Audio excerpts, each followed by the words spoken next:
देखो दोस्तों, swimming pool हम लोग आगे है और देखिए इसका नजराना। बहुत दिन से इंतजार कर रहे थे वहाँ आने के लिए, लेकिन फाइनली आज आ चुकी हूँ। तो चलिए मैं दिखाती हूँ ठंडा ठंडा कूल में नहाने के लिए। तो इंतजार का घड़ी दोस्तों सफल हुआ।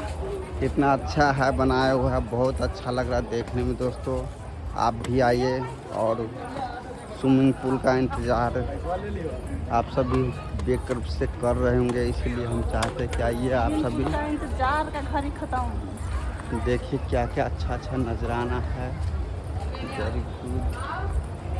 और देखिए यहाँ पे बहुत बोर्ड आपको दिखा रहा है साथ ही साथ। और दिखा रहे काउंटर टिकट है दोस्तों।